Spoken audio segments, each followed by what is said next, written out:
तो स्टार्ट करते हैं रिवीजन एसए 620 का। Sir SA 620 using the work of an auditor expert. सुनो सर, मैंने आपको 600 बताया, 610 बताया सर, और उसके बाद में आपको मैंने 620 बताया। सर 600 में मैंने आपको क्या बोला था? Using the work of another auditor, ऐसे याद रखना, अनदर ऑडिटर, उसका काम अपन यूज करेंगे। 610 में सर बीच में आई है, ये आई है सर, तो 610 में using the work of internal auditor, और 620 में सर हर दूसरा आदमी अपने आप को एक्सपर्ट बोलता है, तो using the work of an auditor expert. Simple. ये 600 सीरीज के तीनों स्टैंडर्ड्स के नाम कभी भी मत भूलना। सर 620 में आपने एक वर्ड बोला ऑडिटर एक्सपर्ट, हमने मैनेजमेंट एक्सपर्ट भी सुना है, आपने तो ऑडिटर और मैनेजमेंट भी तो सुना होगा सर। तो ऑडिटर का काम क्या है? To obtain sufficient and appropriate audit evidence. Management का काम क्या है सर? कि प्रिपेयर करो भैया फाइनेंशियल स्टेटमेंट। इसमें आपको असिस्टेंस चाहिए भैया, इसमें आपको असिस्टेंस चाहिए किसमें? इन प्रिपेयरिंग फाइनेंशियल स्टेटमेंट या फिर obtaining sufficient and appropriate audit evidence. तो आप किसके पास जाओगे? ऑडिटर, ऑडिटर एक्सपर्ट के पास जाएगा, मतलब एक एक्सपर्ट के पास जाएगा जिसको बोलेंगे ऑडिटर का एक्सपर्ट, ऑडिटर्स एक्सपर्ट। और उसके बाद में सर क्या है?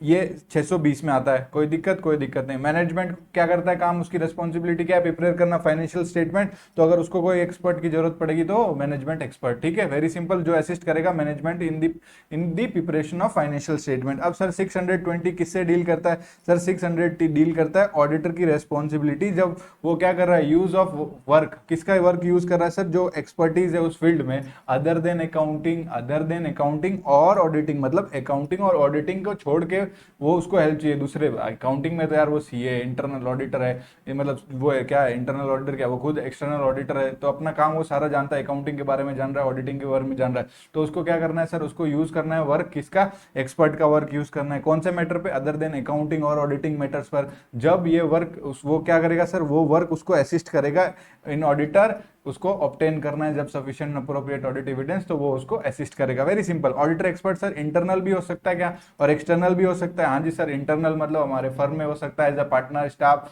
या फिर टेम्पररी स्टाफ, और बाहर से अपन इसको हायर भी कर सकते हैं। सर मैनेजमेंट एक्सपर्ट कौन होता है सर? ये कोई इंडिविजुअल भी हो सकता है, कोई ऑर्गेनाइजेशन भी हो सकता है, इसको भी किसी फील्ड में एक्सपर्टीज है, अदर देन अकाउंटिंग और ऑडिटिंग में है, और इसका काम यूज करके कौन यूज करेगा? Use by entity. और ये किस चीज में असिस्ट करेगा? Assist entity in preparing the financial statement. Very simple, very easy. तो सर कौन से ऐसे रिपोर्ट और ओपिनियन है जो आप ऑडिटर एक्सपर्ट से ले सकते हो, या फिर कौन से फील्ड में आपको अकाउंटिंग और ऑडिटिंग छोड़ के आपको कहाँ कहाँ एक्सपर्टीज चाहिए होगी ऑडिटर एक्सपर्ट की? तो मैंने आपको बताया, ये जब आपको क्वेश्चन आए तो आप दिमाग में एक फोटो बनाना, किस चीज की सर? गैस रिजर्व है, ये पूरा गैस रिजर्व का प्लांट है। यहाँ से सर मतलब ये क्या है सर? यहाँ से ऑयल निकलता है और गैस का वो जमीन में से ये लोग निकालते हैं, अपने को बस इतना ही समझना।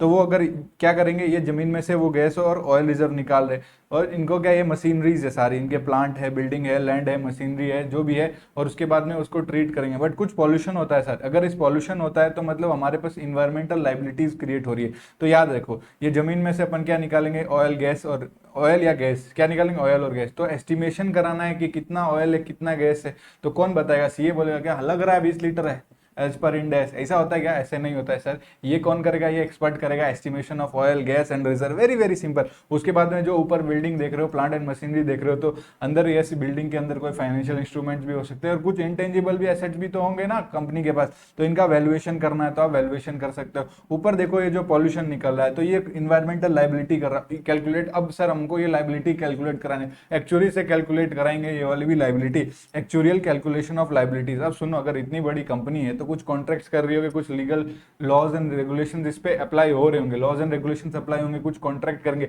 अरे इतने भारी भारी कॉन्ट्रैक्ट नहीं समझ में आ रहे हमारे सीए को, ऑडिटर एक्सपर्ट को बुलाओ।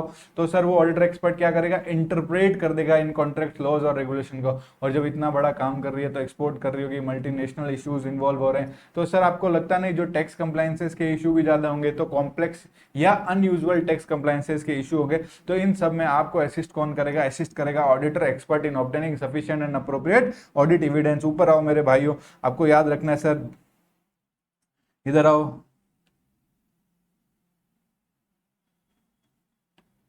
जमीन के नीचे क्या था sir, oil gas and reserve. ऊपर क्या था sir, complex financial instrument, land and building, plant and machinery, intangible assets का वैल्यूएशन। ऊपर जो पॉल्यूशन क्रिएट हुआ वो लाइबिलिटी हम पर लगेगी, तो हम एक्चुअल कैलकुलेशन ऑफ लाइबिलिटी करेंगे। कुछ कॉन्ट्रैक्ट लॉज एंड रेगुलेशन का इंटरप्रिटेशन करेंगे, एनालिसिस ऑफ कॉम्प्लेक्स या अनयूजुअल टैक्स कंप्लायंस के इश्यूज करेंगे। सुनो सर, एरियाज, सर हमने बोला कि sufficient and appropriate audit evidence चाहिए, तो अपने को ये ऑयल वाली जो मिल है, ऑयल वाली रिफाइनरी अपने को समझ में ही नहीं आ रही सर, तो इसमें आपको अंडरस्टैंडिंग लेनी है एंटिटी को।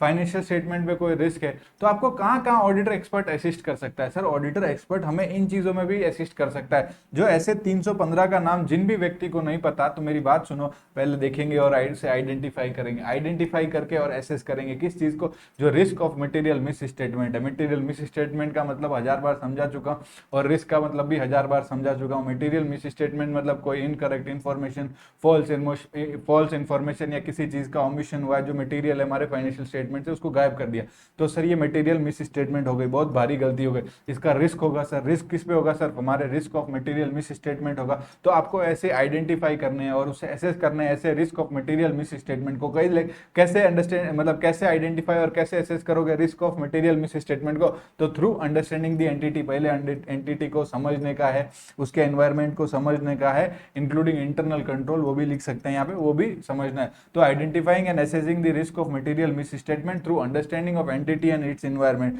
तो सर आपको कहाँ कहाँ असिस्ट कर सकता है? सर आपको अगर ऑब्टेन करना है understanding of entity and its environment including internal control, तो आपको क्या लगेगा सर, ऑडिटर एक्सपर्ट की हेल्प ले सकते हो। आपको आइडेंटिफाई या एसेस करना है रिस्क ऑफ मटेरियल स्टेटमेंट ऐसे 315 के हिसाब से, तो आप वो भी कर सकते हो। बट एक बात बताओ, आपने रिस्क एसेस कर लिए 315 में, तो अगर किसी को भी पता होगा तो 330 में हम लोग रेस्पॉन्स करते हैं रिस्क को, जो रिस्क हमने एसेस किया है। सुनो सर, रिस्क कौन सा एसेस किया होगा?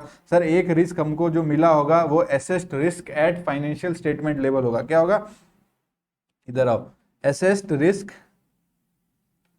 एट एफएस लेवल, और दूसरा वाला होगा एट असर्शन लेवल। ठीक है भैया, तो आप इनको क्या करोगे सर, तो आप इन जो रिस्क है उनको आप क्या करोगे, रेस्पॉन्स करोगे। Very simple. उसके बाद में आपको रेस्पॉन्स करोगे तो आपको ऑडिट एविडेंस मिल जाएगा, तो उनको इवेल्युएट करना पड़ेगा ना कि ये audit evidence sufficient and appropriate audit evidence है। सर अगर आप इधर देखो तो पहले क्या किया सर, आइडेंटिफाई और एसेस किया रिस्क ऑफ मटेरियल स्टेटमेंट, जो पॉइंट नंबर 2 है। पॉइंट नंबर 1 जो क्या है सर, ऑब्टेन करेंगे understanding of the entity and its environment including internal control. फिर अपने को क्या करना है, ओवरऑल रिस्पॉन्स को डिटरमाइन करना है और इंप्लीमेंट करना है किस पे, response to assess risk at financial statement level. फिर आपको डिजाइन और करना है और परफॉर्म करना है फर्दर ऑडिट प्रोसीजर्स, जिसपे आप एसेस रिस्क जो हुआ है उसको आप क्या करोगे, रिस्पॉन्ड करोगे एट असर्शन लेवल, और इवेल्युएट करना है कि जो ऑडिट एविडेंस मिला वो सफिशिएंट और अप्रोप्रिएट है, तो इवेल्युएट करोगे। सर ये तो ठीक था, इजी था टॉपिक, अभी तक मजा आया। अब आते हैं काम की चीज, जो एग्जाम में 100% आने की संभावना होती है। अगर ऐसे 620 का क्वेश्चन बनाए तो इस पैरा में आने के बहुत अच्छे चांसेस है। तो ये हमारे दिमाग में होना चाहिए, दिल में भी होना चाहिए और जबान में भी होना चाहिए। ठीक है, तो इस कंसेप्ट को हम लोग को अच्छे से याद रखना है। इवेल्युएट करना है adequacy of auditor expert work. जो ऑडिटर ने एक्सपर्ट है, जो ऑडिटर का एक्सपर्ट है, जो एक्सपर्ट है, जो उसका काम है, सर आपको इवेल्युएट करना है वो एडिक्वेट है कि नहीं। तो उसके लिए सर आप ये मेरे 3 चीजों पर ध्यान देना। पहले यार उसने एक्सपर्ट ने कुछ फाइंडिंग और कंक्लूजन्स दिए होंगे, तो सोर्स डेटा यूज किया होगा। ये सर अपना हाथ बनाओ ऐसा और बताओ ये आपका क्या है, सोर्स डेटा। वो सोर्स डेटा में एजम्पशंस और मेथड डाल दो। तो अब अगर सोर्स डेटा में अपन ने यूज किया कुछ एजम्पशंस और मेथड्स, तो हमारे पास क्या आ गए सर, कुछ फाइंडिंग्स आ गए। सर वापस से करो, सोर्स डेटा में अपन क्या डालेंगे, एजम्पशंस और मेथड्स डालेंगे, और क्या आ गया सर, कुछ एक्सपर्ट की फाइंडिंग और कंक्लूजन्स आ गए, कुछ फाइंडिंग और कंक्लूजन्स आ गए। तो आपको इवेल्युएट करना है कि वर्क एडिक्वेट है कि नहीं है। तो जो आपकी फाइंडिंग और कंक्लूजन्स आए हैं, जो सिग्निफिकेंट एजम्पशंस और मेथड्स यूज किए, और जो सोर्स डेटा आपने यूज किया है, तो आप उसमें एक एक करके चेक करो। पहले क्या चेक करोगे, जो एक्सपर्ट फाइंडिंग है वो रिलेवेंस है ना उस चीज का, वो उसका रीजनेबलनेस है ना। तो relevance and reasonableness of the expert finding, और वो कंसिस्टेंट होना चाहिए अदर ऑडिट एविडेंस है। जो आपकी फाइंडिंग्स आई उसका रिलेवेंस एंड रीजनेबलनेस आप देखो, और वो कंसिस्टेंट होना चाहिए दूसरे ऑडिट एविडेंस से। तो सर इसमें आपको कुछ स्पेसिफिक प्रोसीजर्स भी करने पड़ेंगे to evaluate the adequacy of the auditor expert work for the auditor purpose. तो सर आपको स्पेसिफिक प्रोसीजर्स करने पड़ेंगे। उसके साथ आपका स्पेसिफिक प्रोसीजर्स क्या होगा, जाओ और इंक्वायरी करो ऑडिटर एक्सपर्ट के साथ। मैं आपको इधर इधर डायग्राम से समझाता हूँ, ये डायग्राम आपको भी अपने कॉपी में बनाना है। स्पेसिफिक प्रोसीजर्स को फुल स्क्रीन पर देखो, मैं आपको समझाता हूँ और मेरे को सुनो, ठीक है। स्पेसिफिक प्रोसीजर्स में इस पे आंखें दिखाओ। सर ये बंदा है सर ऐसे करके बैठा है, ऐसे ऐसे ऐसे करके बैठा है, ये क्या है सर, ऐसे मुंह बना के बैठा है, ये अपने आप को एक्सपर्ट बोलता है। तो हम एक्सपर्ट जो है ऑडिटर का एक्सपर्ट है उसके साथ जाकर उसके पास जाएंगे और क्या करेंगे, इंक्वायरीज करेंगे। उसके बाद में एक्सपर्ट ने कुछ रिपोर्ट्स बनाए होंगे, कुछ पेपर्स बनाए होंगे, तो इन पेपर और रिपोर्ट्स का अपन रिव्यू करेंगे। सर इधर देखो एक्सपर्ट, उसके साथ जाके हमने इंक्वायरी की, फिर उसने कुछ पेपर और रिपोर्ट्स बनाए तो हमने उसका रिव्यू किया। सर इधर आओ, सर इधर आपने क्या बनाया, बड़ी बड़ी आंखें वाले, और उसकी हेडिंग देखो आप, एक्सपर्ट दूसरा, मतलब ये दूसरा एक्सपर्ट है, मतलब अदर एक्सपर्ट है, तो डिस्कशन करो ना दूसरे एक्सपर्ट्स के साथ। उसके बाद में अगर आप इधर देखो, ये नन्हे मुन्ने राय नहीं, ये मैनेजमेंट है। ये सर देखो ऐसे टेढ़े मेढ़े मुंह वाले जो लोग हैं ना, अपने आप को मैनेजमेंट बोलते हैं और ये कंपनी को मैनेज करते हैं। तो आपको मैंने बोला था जो पेपर और रिपोर्ट्स ऑडिटर एक्सपर्ट ने बनाई है, तो वो वाली रिपोर्ट्स यार इन मैनेजमेंट के साथ डिस्कस करो, वेरी सिंपल। और एक अपने को करेंगे कोरोबेटिव प्रोसीजर्स, जो मैं आपको बाद में समझाऊंगा, पर ये समझ लो, चलो समझा देता हूँ। कोरोबेटिव प्रोसीजर्स क्या होते हैं, अगर कोई भी मतलब कंक्लूजन्स पर आते हो या कोई भी आपको ऐसा एविडेंस है, मतलब उसको और सपोर्ट करना है, उसको कंफर्म करना है, तो आपको और प्रोसीजर्स करने पड़ते हैं, वो होते हैं कोरोबेटिव प्रोसीजर्स, जो मैं आपको डिटेल में और समझाऊंगा, मतलब कि क्या क्या इंक्लूड है हमारे कोरोबेटिव प्रोसीजर्स में। बट आप इधर आओ, अगर आप इधर देखोगे स्पेसिफिक प्रोसीजर्स में, तो आपको क्या करना है सर, इंक्वायरी करनी है ऑडिटर के एक्सपर्ट के, जो ऑडिटर एक्सपर्ट है उसकी इंक्वायरी करेंगे, रिव्यू करेंगे किसका सर, जो उसने काम किया। रिव्यू करने के बाद सर डिस्कस करेंगे दूसरे एक्सपर्ट के साथ, और ये डिस्कस करेंगे जो ऑडिटर एक्सपर्ट ने रिपोर्ट बनाई है वो मैनेजमेंट के साथ। तो कितने 3-4 मैनेजमेंट के लोग जो मैं बनाए थे, अच्छी सी ड्राइंग करता हूं मैं। और कोरोबेटिव प्रोसीजर्स में सर हम लोग को कुछ प्रोसेस करने पड़ेंगे टू कंफर्म, जो चीजें आपने बोली है वो कंफर्म, और उसको और सपोर्ट करने के लिए हम लोग को कोरोबेटिव प्रोसीजर्स करने पड़ते हैं। मेरे साथ बोलो सर, ऑब्जर्व करेंगे, एग्जामिन करेंगे, ऑब्जर्व एग्जामिन, ऑब्जर्व एग्जामिन, फिर कंफर्म करेंगे और परफॉर्म करेंगे, ऑब्जर्व एग्जामिन कंफर्म। तो पहले साथ में तीनों को साथ में बोलो, observe examine confirm, observe examine confirm, perform reperform, perform reperform. Sir फिर से बोल रहा हूं सर, ऐसा है ना, दिख नहीं रहा है मेरे को स्क्रीन पे, आप लोग बोल नहीं रहे हो, पाप लगेगा। ऑब्जर्व सर, ऑब्जर्व करेंगे, फिर एग्जामिन करेंगे। ऑब्जर्व पहले तो सुनो, पहले पहले जाकर ऑब्जर्व किया, फिर ऐसे निकालेंगे, ऐसा ऐसा एग्जामिन करेंगे, और फिर बाद में कंफर्म करेंगे, थर्ड पार्टीज के पास जाएंगे और वो वाली बात कंफर्म करेंगे, जो ये बोल रहा था सच बोल रहा था या झूठ बोल रहा था, मतलब कंफर्म करेंगे जो भी रिलेवेंट मैटर है विद थर्ड पार्टीज। परफॉर्म क्या करेंगे सर, एनालिटिकल प्रोसीजर्स परफॉर्म करेंगे, और रीपरफॉर्म क्या करेंगे, जो कैलकुलेशंस है वो कैलकुलेशंस को रीपरफॉर्म करेंगे। बहुत सिंपल सी बात है सर। इधर आओ, ऑब्जर्व करो ऑडिटर एक्सपर्ट का काम, एग्जामिन करो पब्लिश डेटा, कंफर्म करो relevant matter with third parties, perform करो एनालिटिकल प्रोसीजर्स और रीपरफॉर्म करो calculation. Very simple, very easy sir. उसके बाद में अपना ये कोरोबेटिव प्रोसीजर्स कंप्लीट हुआ। तो सर ऑब्जर्व क्या करना है, ऑडिटर एक्सपर्ट का काम। सर एग्जामिन क्या करना है, अगर कुछ उसने पब्लिश डेटा किया है तो वो एग्जामिन करेंगे। कंफर्म करेंगे मैटर, क्या करेंगे, मैटर कंफर्म करेंगे जो रिलेवेंट थर्ड पार्टीज है उसके साथ। उसके बाद में आपको डिटेल्ड एनालिटिकल प्रोसीजर्स करने हैं और देखना है कि वो मटेरियलिटी एस्पेक्ट्स कंसीडर किया गया। तो मतलब आप इतना लिखोगे कि डिटेल एनालिटिकल प्रोसीजर्स किए तो भी चलेगा, और रीपरफॉर्म करना है कैलकुलेशन। तो आपको एग्जैक्ट का एग्जैक्ट ऐसा का ऐसा याद हो गया। अगर आए तो 5 मार्क्स मिलेंगे, तो मुझे थैंक यू बोलना, ठीक है। उसके बाद में अगर एक्सपर्ट वर्क है ना सर, तो आपने उसमें ये सोर्स डेटा था, उसमें क्या लगाया था, क्या लगाया था सर, एजम्पशंस और मेथड्स। तो इसमें भी चेक करो वो क्या रिलेवेंस है, रीजनेबलनेस है। सर आपने क्या पढ़ा, आपने इधर मैंने बोला कि इधर आओ, इधर आओ, कि जो एक्सपर्ट की फाइंडिंग्स और कंक्लूजन है वो रेलेवेंस और रीजनेबलनेस होनी चाहिए, और अदर ऑडिट एविडेंस है उसकी कंसिस्टेंसी होनी चाहिए। फिर मैं आपको पढ़ा रहा हूँ use of significant assumptions and method, इसमें भी जो रिलेवेंस एजम्पशंस यूज होनी चाहिए और रीजनेबलनेस होना चाहिए। तो सर एक बात बताओ, तो जब आप यूज कर रहे हो सिग्निफिकेंट एजम्पशंस और मेथड्स का, तो आपको कौन से फैक्टर रिलेवेंट है। सर देखो इधर, तो पहले तो ये वाली बात आपको समझ में आ गई कि भैया if that expert work involve क्या सिग्निफिकेंट एजम्पशंस और मेथड, तो रिलेवेंस एंड रीजनेबलनेस होना चाहिए उन एजम्पशंस और उन मेथड्स का। फिर आपको देखना है कौन से फैक्टर है रिलेवेंट टू दी ऑडिटर, जब इवेल्युएट करेगा कि ये एजम्पशंस और मेथड्स है, तो factor relevant to auditor evaluation of those assumptions and method, तो whether they are generally accepted, मतलब वो जनरली एक्सेप्टेड एजम्पशंस और मेथड है ना।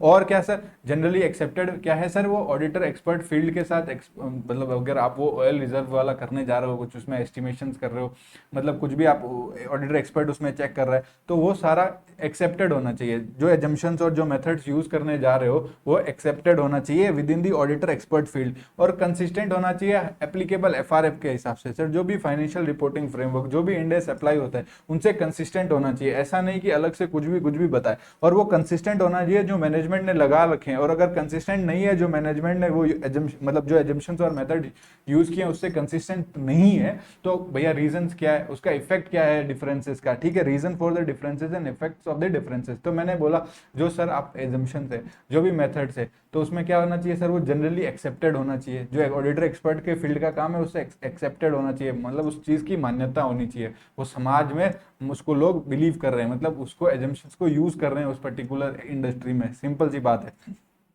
अब अगर दूसरी बात देखोगे तो मैंने बोला कंसिस्टेंट होना चाहिए, कंसिस्टेंट मतलब जो एप्लीकेबल फाइनेंशियल रिपोर्टिंग है उसके साथ कंसिस्टेंट होना चाहिए, और कंसिस्टेंट उससे होना चाहिए जो मैनेजमेंट ने यूज किए, और अगर नहीं है तो रीजन फॉर द डिफरेंसेस आपको बताना है, और डिपेंडेंट होना चाहिए on the use of specialised model, अगर कोई स्पेशलाइज्ड मॉडल है तो डिपेंड होना चाहिए उसी मॉडल्स पर, dependent on the use of specialised model. अगर एक्सपर्ट वर्क इन्वॉल्व करता है सोर्स डेटा, जो सोर्स डेटा है तो उसमें मैंने बताया था वो भी रिलेवेंस होना चाहिए, कंप्लीटनेस होना चाहिए, रिलेवेंस, कंप्लीटनेस और एक्यूरेसी होनी चाहिए। सर रिलेवेंस, कंप्लीटनेस और एक्यूरेसी होनी चाहिए, तो आपको टेस्ट करना पड़ेगा सोर्स डेटा।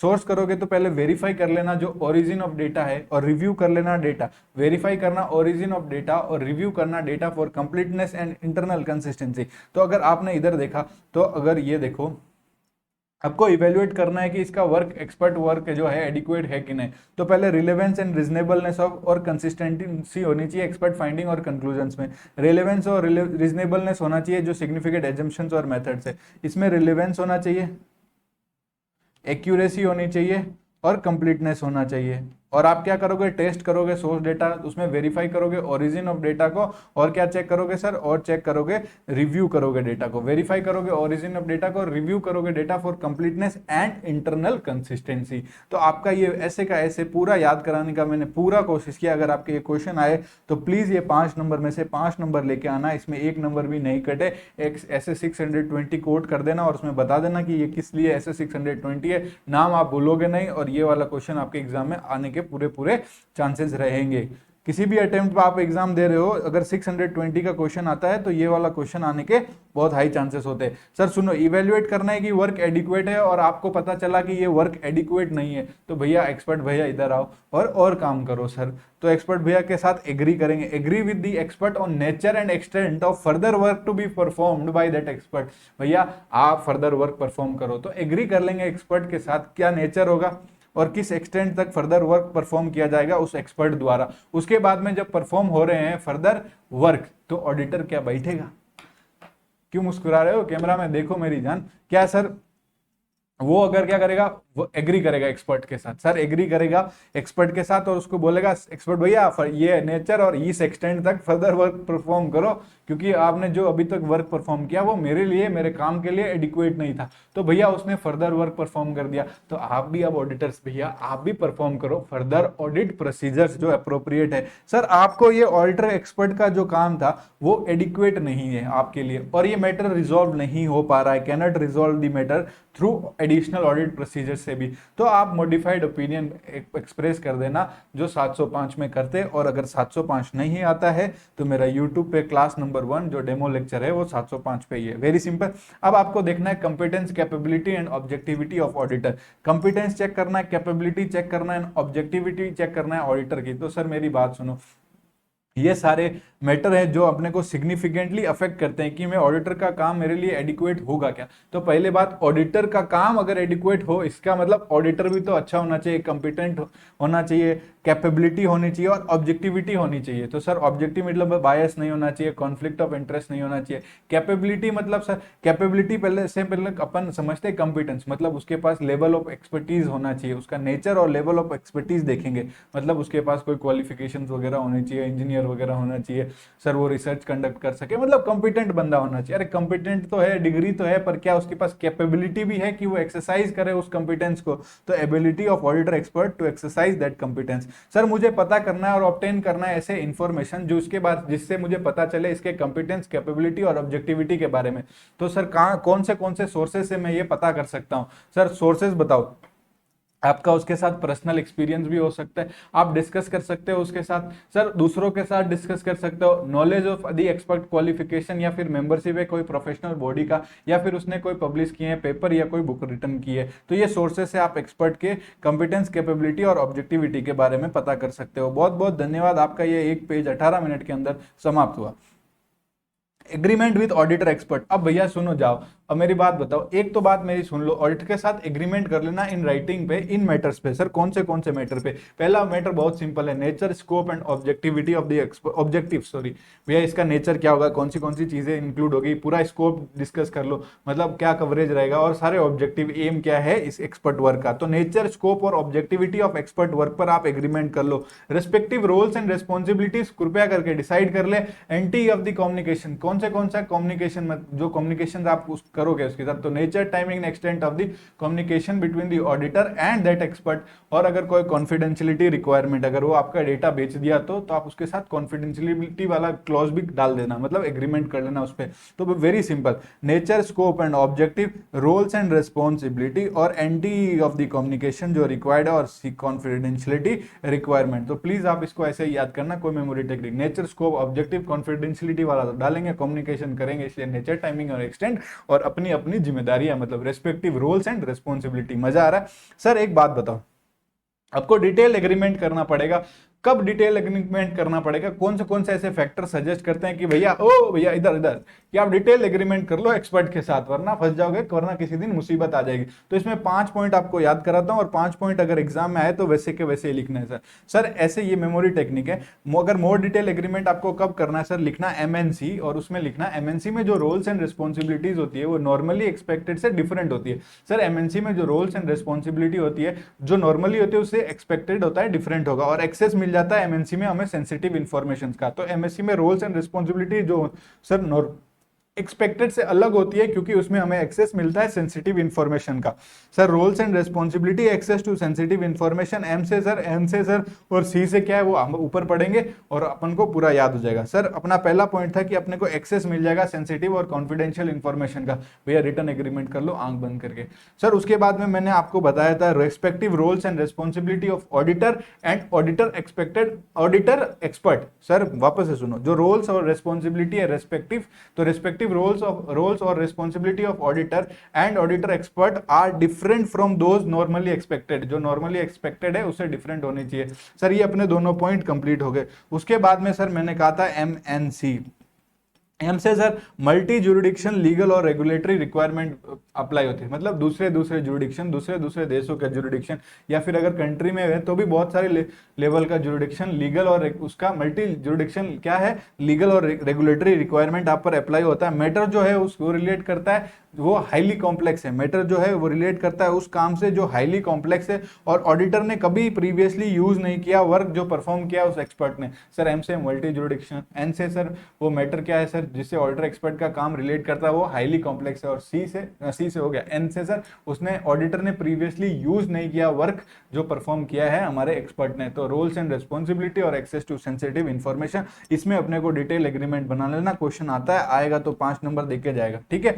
सर रेफरेंस दे सकते हैं क्या, ये भी एग्जाम में आता, ये भी देखो this is revision and I will be focusing you towards कि भैया ये चीजें एग्जाम में ज्यादा पूछी जाती है, तो ये तो दिल दिमाग जुबान सब में ऐसा फिट कर लो, और बाकी चीजों जो है उसको अपन थोड़ा नॉर्मल लेके भी चल सकते हैं, ठीक है। तो एग्जाम वाली बात तो मेरे से रुक के वो मैं बता देता हूँ, वही सिंपल सी बात है, बाद में नहीं मैं सोचते ना कि लास्ट टाइम बताएं, निकल जाती है, तो बता दिया। तो sir reference to an auditor expert work, expert की जब आप ऑडिटर रिपोर्ट बना रहा है, अपनी ऑडिटर अपने रिपोर्ट बना रहा है, तो ऑडिटर एक्सपर्ट के काम को वो रेफर कर सकता है क्या, अगर ऑडिटर रिपोर्ट में आप अनमोडिफाइड ओपिनियन दे रहे हो, और अगर आपको ये नहीं पता अनमोडिफाइड ओपिनियन नहीं पता, 705 जाके देखो प्लीज, 705 जाके चेक करना, इसीलिए मैं अपने क्लास में भी 700 ही पहले ही पढ़ाया था, ठीक है। तो सर आपको रेफरेंस देना है ऑडिटर एक्सपर्ट का, तो सर क्या हम लोग उसका मेरे को कंसेप्ट पे आओ, ऑडिटर रिपोर्ट में अनमोडिफाइड ओपिनियन गया है, ऑडिटर रिपोर्ट में अनमोडिफाइड गया है तो रेफर मत करना ऑडिटर एक्सपर्ट को ऑडिट रिपोर्ट में। पर लॉ और रेगुलेशन अगर जबरदस्ती बोल रहा है, बोलता है required by laws and regulation, अब लॉ अगर कुछ ऐसा स्पेसिफिकली बोलता है कि इस आप रेफर कर दो, तो याद रखना हम ये लाइन डालेंगे और इंडिकेट करेंगे कि ये रेफरेंस से ऑडिटर की जिम्मेदारियां रिड्यूस नहीं होती। कौन सी जिम्मेदारी sir, auditor responsibility for audit opinion. Sir ये था ऑडिटर रेफर नहीं करेगा, कब नहीं करेगा, जब रिपोर्ट में वो अनमोडिफाइड ओपिनियन दे रहा है। सर ऑडिटर क्या रेफरेंस दे सकता है जब वो मॉडिफाई कर रहा है ऑडिटर ओपिनियन, जी हाँ वो दे सकता है, पर उसमें वो इंडिकेट कर देगा कि such reference does not reduce the auditor responsibility, your concept is over and I hope it's very much clear. Sir उसके बाद में देखो क्या मैनेजमेंट ने यूज किया है मैनेजमेंट एक्सपर्ट, और अगर मैनेजमेंट ने यूज किया है मैनेजमेंट एक्सपर्ट तो ऑडिटर को डिसाइड करना है कि मैं ऑडिटर एक्सपर्ट का यूज करूं कि नहीं करूं, तो ये डिसीजन इन फैक्टर से इंफ्लुएंस हो सकता है। सर मैनेजमेंट एक्सपर्ट ने यूज किया है मैनेजमेंट एक्सपर्ट यूज किया, फिर से सुनो, मैनेजमेंट ने यूज किया है मैनेजमेंट एक्सपर्ट, ऑडिटर चाहता है यूज करना ऑडिटर एक्सपर्ट, तो whether to use an auditor expert, ये नीचे दिए गए फैक्टर से वो डिसीजन इंफ्लुएंस हो सकता है। वो नीचे दिए गए फैक्टर्स आपके स्क्रीन पर है, बट आप नीचे आओ, सर क्या वो जो मैनेजमेंट एक्सपर्ट है वो एंटिटी ने एम्प्लॉय कर रखा है उसको, और एम्प्लॉय किया तो उसके काम पर कितना कंट्रोल है, और कंट्रोल है तो सर कितना एक्सटेंट कंट्रोल है, और सर अगर हमें यूज करना है तो उसका पहले कंपिटेंस और कैपेबिलिटी देखेंगे, और ये देखेंगे मतलब हमें भी ऑडिटर एक्सपर्ट यूज करना है क्या, तो उसके पहले आप ये देख लो मैनेजमेंट एक्सपर्ट का भी कंपिटेंस और सर क्या कैपेबिलिटी देख लेना, और क्या वो सब्जेक्ट टू किसी टेक्निकल परफॉर्मेंस स्टैंडर्ड से एक सब्जेक्ट है, मतलब उसको फॉलो करना पड़ता है, कंप्लाई करना पड़ता है किसी टेक्निकल परफॉर्मेंस स्टैंडर्ड, वो प्रोफेशनल बार बार आ जाता है सर, टेक्निकल परफॉर्मेंस स्टैंडर्ड। तो सुनो sir, whether management has used a management expert, auditor decision on whether to use an auditor expert may be influenced by these factors. Sir क्या वो उसको मैनेजमेंट एक्सपर्ट को एम्प्लॉय किया है, क्या employ किया, तो पॉइंट नंबर 5 को देखो, क्या उस पर कोई कंट्रोल है क्या एक्सपर्ट के काम पे, और सर कंट्रोल है तो सर किस हद तक है, पॉइंट नंबर 2 को देखो, और पॉइंट नंबर 4 कंपिटेंस और कैपेबिलिटी, और क्या मैनेजमेंट एक्सपर्ट है वो सब्जेक्ट टू किसी टेक्निकल परफॉर्मेंस स्टैंडर्ड से सब्जेक्ट है, मतलब उसको कंप्लाई करना पड़ता है। बहुत सही, आपका चैप्टर कंप्लीट है अभी, मतलब आपका रिवीजन एकदम अच्छा, अभी मतलब सारी काम की चीजें हो गई। अब ये फालतू का ये कॉलम है, इसको भी अभी 2 मिनट में उड़ा देते हैं।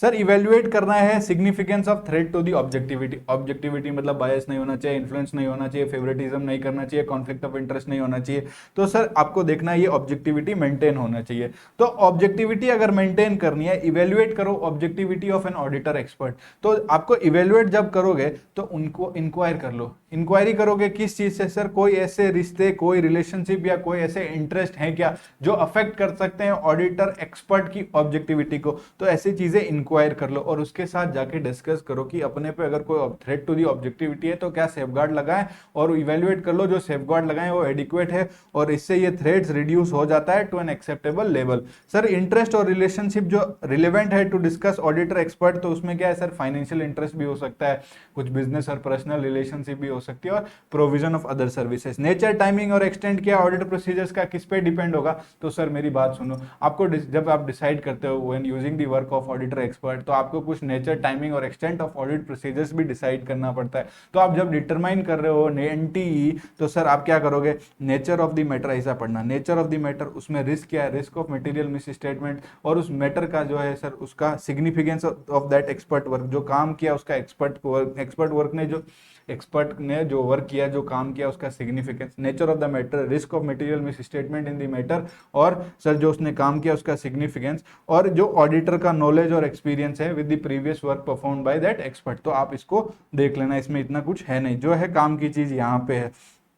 सर ऐसे फैक्टर सजेस्ट करो जो हमें सजेस्ट करेंगे कि आप एक्सटेंसिव ऑडिट प्रोसीजर्स करो, किसमें, जब आप डिसाइड कर रहे हो एनटीई, तो आप एक्सटेंट ऑडिट प्रोसीजर्स करना, सर डिसाइड तो कर लिया आपने, अब यूज कर रहे हो, तो वो आपको कह रहे हैं सर हमें कब परफॉर्म करने चाहिए एक्सटेंसिव प्रोसीजर्स। भैया कोई मैटर सिग्निफिकेंट मैटर है, कोई मैटर सिग्निफिकेंट मैटर है और ये प्रीवियसली यूज नहीं किया, auditor has not previously use the work of expert, और उसको कोई प्रायर नॉलेज नहीं है एक्सपर्ट के कंपिटेंस, कैपेबिलिटी और ऑब्जेक्टिविटी का, और परफॉर्म कर ऑडिटर एक्सपर्ट जो परफॉर्म कर रहा है प्रोसीजर्स, वो इंटीग्रल टू ऑडिट है, मतलब एसेंशियल टू ऑडिट है, बहुत जरूरी है उसके लिए। और एक्सटर्नल ऑडिटर, एक्सटर्नल जो एक्सपर्ट है वो किसी भी जो फर्म की क्वालिटी कंट्रोल प्रोसीजर है वो उसको फॉलो नहीं करना पड़ता, मतलब he is not subject to firm quality control policies, तो आप इसको याद रखना। उसके बाद में कंसीडर, जब डिसाइड करना है यूज ऑफ ऑडिटर एक्सपर्ट, तो क्या क्या चीजें कंसीडर करोगे, पहले ये कंसीडर करना कि मैनेजमेंट ने भी यूज किया है क्या management expert, nature and significance of the matter, risk of material miss statement in the matter, और क्या हमको कोई अल्टरनेटिव सोर्स ऑफ एविडेंस भी अवेलेबल है क्या। ये वेरी सिंपल 4 पॉइंट्स इसमें आ गई, आप ये चीजें, ये वाला पैरा ध्यान से देखना, ठीक है। बाकी तो मैंने question as a question mark कर दिए, तो आपका ये पूरा रिवीजन भी कंप्लीट हो गया एसए 620 का, ठीक है।